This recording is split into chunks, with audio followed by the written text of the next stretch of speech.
नमस्कार, आदाब, सत श्री अकाल। सोल स्पीक देखने वाले सभी दर्शकों का स्वागत है। पिछली बार हमने मिथुन राशि के बारे में जाना था और आज हम जानेंगे कर्क, जिसे कि कैंसर राशि भी कहते हैं। जानते हैं सरिता जी, जानते हैं डॉक्टर सरिता से, जो जम्मू की जानी मानी एस्ट्रोलॉजर्स हैं। बात करते हैं कि कर्क राशि यानी कि कैंसेरियन किस तरह के व्यक्ति होते हैं, क्या इनका व्यक्तित्व होता है, इनके नेचर को कैसी रहती है, मूलांक इनका कौन सा रहता है और इस राशि का स्वामी क्या होता है। तो चलिए करते हैं बात डॉक्टर सरिता जी से, जानते हैं कर्क कैंसेरियंस के बारे में। डॉक्टर सरिता जी, आपका ग्रेटर जम्मू में स्वागत है। सबको नमस्कार। जिस तरह से हमने लास्ट आपके साथ बात की थी मिथुन राशि के बारे में, अब अगली राशि की बात करें तो अगली राशि आती है कर्क यानी कि कैंसेरियन। तो किस तरह के ये व्यक्तित्व के स्वामी होते हैं, आप हमारे दर्शकों को बताइए जो कैंसेरियन राशि के हैं। देखिए, ये जो कर्क राशि होती है, इसको इंग्लिश में हम कर्क, मतलब हिंदी में कर्क बोलते हैं और इंग्लिश में हम इनको कैंसर बोलते हैं और कैंसेरियंस मोस्टली बोला जाता है। तो ये लोग जो होते हैं, इनके साथ सबसे बड़ी प्रॉब्लम ये होती है कि जैसे हमने पहली 3 राशियों की बात की कि सबसे पहले हमने एरीज की बात की, तो वो हमने कहा कि वो फायर की राशि है, फायर एलिमेंट है उसमें। सेकंड हमारी थी टॉरस, जिसको वृषभ राशि कहते हैं, तो वो अर्दी साइन था, they are very practical people. And then हमारे पास आ गया मिथुन राशि की बात की हमने, वो एरी साइन था। और अभी हम कर्क राशि पे हैं, जिनको हम कैंसेरियन बोलते हैं, और ये वाटर की साइन है, मतलब ये वाटर की राशि है। तो जब भी वाटर का नाम आता है या वाटर की राशि की हम बात करते हैं, तो इसके साथ इमोशंस जुड़ जाता है कि इमोशन पार्ट जो है, इमोशनल पार्ट जो है, वो इस राशि के साथ जुड़ जाता है। और वाटर इसका साइन रहता है। और इमेजिनेशन, इमेजिनेटिव एंड इमोशनल, हाँ, दो। एक तो इनका इमेजिनेशन बड़ा स्ट्रांग होता है। अगर आप जितने भी बड़े बड़े फिल्मकार देखते हैं ना, आप जो कहानीकार होते हैं, जो कहानी लिखते हैं, जो कहानी को बुनते हैं, उनका इमेजिनेशन बहुत स्ट्रांग रहता है। और उस राशि में, आपके हॉरोस्कोप में उस राशि में कौन सा प्लेनेट बैठा है, तो वो इस तरह से कई स्टोरीज देखती हो आप, कितनी इमोशनल होती हैं। तो इमोशनल पार्ट जो है वो उनका बड़ा स्ट्रांग रहता है। तो जब ये राशि डिस्टर्ब हो जाए, डिस्टर्ब होने का मतलब ये है कि अगर मैं तो जितनी भी राशि के बारे में बात कर रही हूँ, वो सारी की सारी मैं चंद्रमा के हिसाब से बात कर रही हूँ। जो आपकी हॉरोस्कोप में राशि होती है, यहाँ पे जिस राशि में चंद्रमा बैठा है उसी राशि की हम बात कर रहे हैं। जब चंद्रमा कर्क राशि में बैठा है, तो अगर तो स्ट्रांग है, मतलब अगर उसकी कोई इफ्लिक्शन नहीं है, देयर इज नो इफ्लिक्शन, कोई प्लेनेट उसको जो है वो इफ्लिक्ट नहीं कर रहा, कोई ऐसा वाला क्रूर ग्रह उसको नहीं देख रहा, तो अगर तो इफ्लिक्शन हो गई, तो ये मतलब रोते रहेंगे, हाय मेरे साथ ऐसा हो गया, अब मैं क्या करूं, अब मैं क्या करूं, रोना रोना रोना रोना रोना, मतलब इनका इफ्लिक्शन हो गई।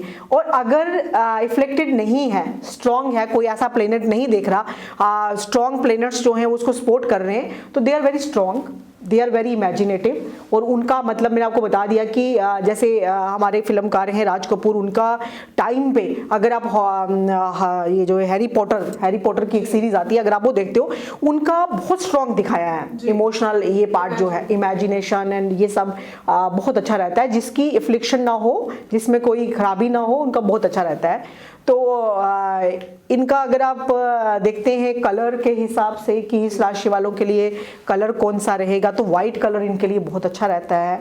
और एनर्जी पॉइंट में सबसे इम्पॉर्टेंट सभी दर्शकों को ये बताना चाहूँगी कि एनर्जी पॉइंट कौन सा है, जो कि बहुत सब लोगों के लिए, खास करके वो जो अफ्लिक्शन में है, क्योंकि मोस्टली आपको अफ्लिक्शन वाले लोग मिलेंगे जिनकी डिस्टर्बेंस है, जिनका मून डिस्टर्ब है। बिकॉज मून के हिसाब से ही हम बात करते हैं, हमारी वैदिक एस्ट्रोलॉजी भी मून के हिसाब से बात करती है, क्योंकि मन का हमारे हर इंसान के ऊपर, जिसका कहते हैं ना, मन खुश हो तो सब अच्छा है ना। उसके लिए कोई बड़ी बड़ी बहुत सी मटेरियलिस्टिक चीजें भी नहीं चाहिए। जब मन खुश होता है तो हम, मतलब छोटी सी हमारे पास कुछ भी ना हो, हम तब भी खुश रहते हैं। तो मन हमारे लिए बहुत इंपॉर्टेंट है। और उसी के हिसाब से फिर मैं चंद्रमा के हिसाब से ही सारी राशियों की गणना जो है, मैं अभी तक आगे को 4 तक हम पहुंच गए, और आगे भी हम चंद्रमा के हिसाब से ही बताएंगे। तो सबसे इंपॉर्टेंट चीज मैं आपको बता रही थी कि एनर्जी पॉइंट कौन सा है इनका जो डिस्टर्ब है। और मोस्टली आपको देखना एफ्लिक्शन वाले लोग ज्यादा मिलेंगे, जिनका मून जो है वो एफ्लिक्टेड रहता है। तो सबसे बेस्ट इनका रहता है गंगा स्नान। हाँ, कि गंगा जी में आप जाएं और गंगा जी में जा करके डुबकी लगाएं, सबसे बेस्ट है कैंसेरियंस के लिए। जितने भी, अगर किसी को नहीं पता कि हमारी कैंसेरियन राशि कौन सी है, कई बार जो हारोस्कोप की राशि होती है जिसको हम कुंडली की राशि कहते हैं, वो लोगों को नहीं पता होती, तो मोस्टली लोग जो हैं 22 जून से लेकर के 27 जुलाई के बीच में जो बॉर्न है दे आर कैंसेरियंस। और जिनका नाम अगर उनको नहीं पता, जो नाम जो है एच से स्टार्ट है, ह से स्टार्ट है, या आर डी से स्टार्ट है, ड जिसको हम कहते हैं ड से, हिंदी का अक्षर है ड से जिनका नाम स्टार्ट है, तो मोस्टली इंडियन नेम्स जो है वो ड से स्टार्ट नहीं होते। तो हम किसी का आर डी है अगर या ऐसे करके अक्षर जिनके हैं, या एच से है, ह से अक्षर जिनका नाम है, बहुत से नाम मिलेंगे आपको ह से, तो ऐसे लोग जिनके नाम का अक्षर ये है या फिर उनका डेट ऑफ बर्थ जो है वो 22 जून से लेकर के 22 जुलाई के बीच में बॉर्न है, दे आर कैंसेरियंस। हाँ, तो ये ज्यादातर जो है इमेजिनरी वर्ल्ड में रहते हैं और साथ ही साथ वेरी स्ट्रॉन्ग इमेजिनेशन। साथ में इनका जो प्लैनेट है वो वाटर है। एलिमेंट इनका वाटर है और प्लेनेट मून है। प्लैनेट मून, हाँ मून है। तो मैं इनको मोस्टली यही कहती हूँ कि आप मून की फुल मून में इनकी जितनी भी रेमेडीज रहती हैं, जिनके भी नाम ये है जो इन डेट्स के बीच में बॉर्न है, तो वो लोग जो हैं वो मून फुल मून में बैठे हैं, तो उनकी जो है बहुत नेगेटिव थॉट्स जो हैं उनके माइंड से निकल जाएंगे, बिकॉज इनका इमोशन कंट्रोल नहीं होता। हाँ, इमोशन। तो जितने भी कर्क यानी कि कैंसेरियन राशि के लोग हैं ये ज़्यादातर इमोशनल होते हैं और इमेजिनेशन जो इनकी होती है वो बहुत ही स्ट्रांग होती है, जैसा कि हमें डॉक्टर सरिता ने बताया। अब आगे भी जानते हैं कि कौन सा मूलांक जो है इनके लिए ज़्यादा सही रहता है। तो कौन से मूलांक जो है इनके लिए सही रहते हैं ताकि वो उसी डेट पे काम करें या उसी नंबर्स के हिसाब से गाड़ी या ऑफिस का नंबर इस तरह से ले सके। वो सेकंड 2 नंबर 2 जो है, जैसे जो सेकंड को बॉर्न है, 29 को बॉर्न है, 20th को बॉर्न है, 20th ना 20 नंबर आ गया, 2 आ गया है ना। जैसे जोड़ करके भी अगर 2 आता है तो 29 हो गया, हाँ 29 का भी जोड़ करेंगे तो 2 आएगा। इस तरह से ये नंबर इनके लिए बहुत अच्छे रहते हैं। कलर इनके लिए वाइट, ऑफ वाइट भी बहुत अच्छा रहता है। लाइट कलर्स जो हैं वो बहुत अच्छे रहते हैं इनके लिए। और गंगा स्नान करना या रुद्राभिषेक करना या ऐसी जब इनका इमोशन बहुत हाई हो जाए ना, तो इनको क्या करना है कि वाटर के किसी वाटर बॉडी के पास जाके बैठ जाना है।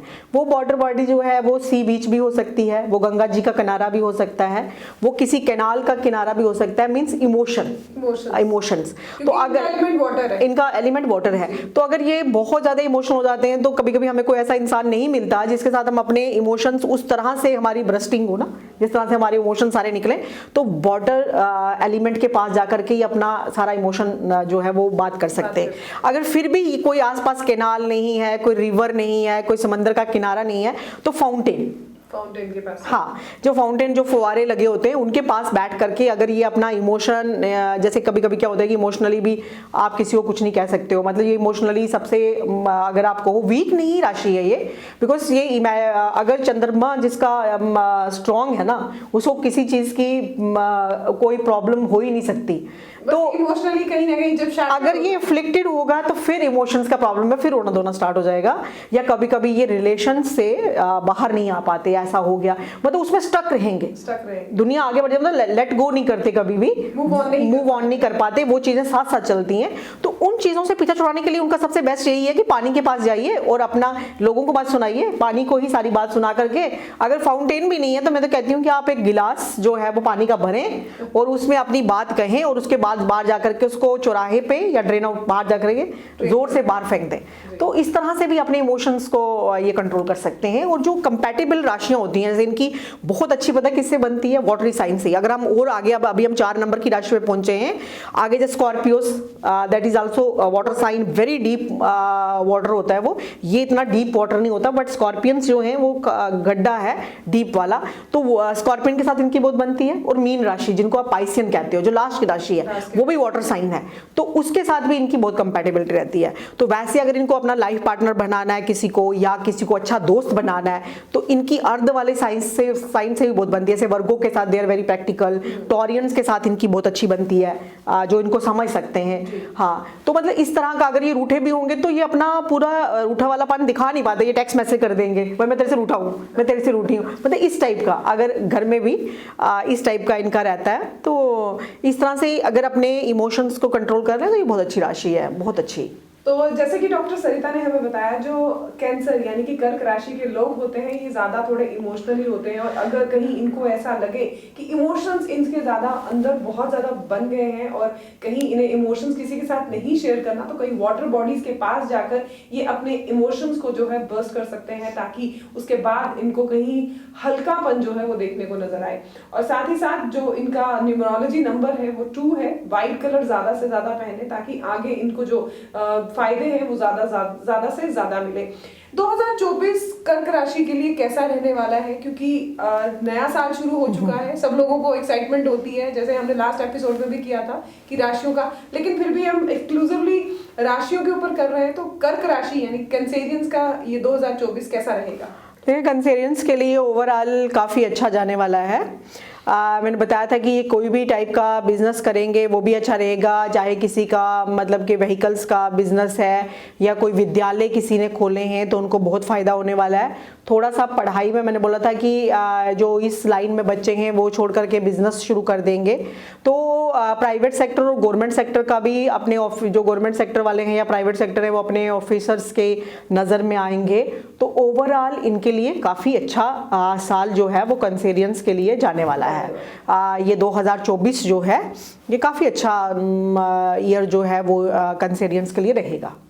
डॉक्टर सरिता जी, अक्सर हम लोग देखते हैं कि पूजा को लेकर जब हमें किसी भगवान की पूजा करनी होती है हम बड़े कंफ्यूज हो जाते हैं, और राशि के माध्यम से बताया जाता है कि आपके ये स्वामी हैं, आप इनकी पूजा कीजिए, इससे आपके जीवन में और आपको सफलताएं मिलेंगी।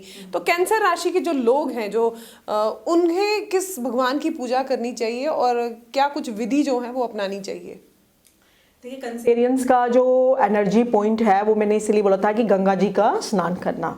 तो जब भी इनको कभी भी ये डिप्रेसिव मोड में लगे और यहाँ पाठ की आप कह रहे हैं तो रुद्र अभिषेक इनके लिए सबसे बेस्ट है, क्योंकि इनका जो प्लेनेट है वो मून है। हाँ, तो भगवान शिव ने मून को अपने मस्तक पे धारण किया है, तो जितना भी ये जल से अभिषेक करेंगे भगवान शिव का जो कैंसेरियन से, इनको बहुत बेनिफिट होने वाला है। कि अगर ये मतलब कि जैसे कहीं वाटर बॉडी भी नहीं मिल रही, कुछ भी नहीं हो रहा, बार बार गंगा जी का स्नान करने भी नहीं जा सकते, तो रुद्र अभिषेक इनके लिए बेस्ट रेमेडी है। मॉर्निंग में आप पानी जो है वो भगवान शिव पे चढ़ाएं तो बहुत अच्छा रहेगा। इन सब के लिए पूजा में यही चीज़ है कि भगवान शिव को आपने पानी चढ़ाना है। आपकी इच्छा जो जितना मर्जी चढ़ाएं आप, जो रुद्र अभिषेक में कितनी चीज़ें आती हैं, या आप दूध चढ़ाएं, मैं जनरल बोल रही हूँ, जो नहीं कर सकता तो कुछ नहीं कर सकता, आप जल अभिषेक कर दें जल से। चलिए डॉक्टर सरिता जी, हमारे दर्शकों को इन्फॉर्मेशन देने के लिए धन्यवाद। तो जैसे कि हमने डॉक्टर सरिता जो जम्मू की जानी मानी एस्ट्रोलॉजर हैं, इनसे बात की, जाना कि कैंसर राशि के लोग किस तरह के व्यक्तित्व के स्वामी होते हैं, क्या कुछ इन्हें करना चाहिए, कौन सा मूलांक इनके लिए शुभ है और किस कलर से इनकी जो है भाग्योदय होता है, तो इस पर बात की। और जाना हमने कि कैंसर राशि जो है ये बड़ी इमोशनल राशि होती है, बड़ी ज़्यादा इमेजिनरी होते हैं और इनकी इमेजिनेशन बहुत स्ट्रांग रहती है।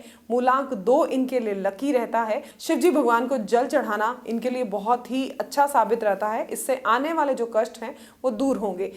इसी तरह की राशियों की अपडेट्स के लिए आप जुड़े रहिए ग्रेटर जम्मू के साथ। हम हर हफ्ते कोशिश करेंगे कि हर हफ्ते हम एक राशि को डिस्क्राइब करें, एनालाइज करें डॉक्टर सरिता के साथ और आप तक वो चीज़ें पहुंचाएं। तब तक के लिए मुझे दीजिए इजाज़त। कैमरामैन अजय साड़ू के साथ मैं नीतू सिंह, ग्रेटर जम्मू के लिए। धन्यवाद।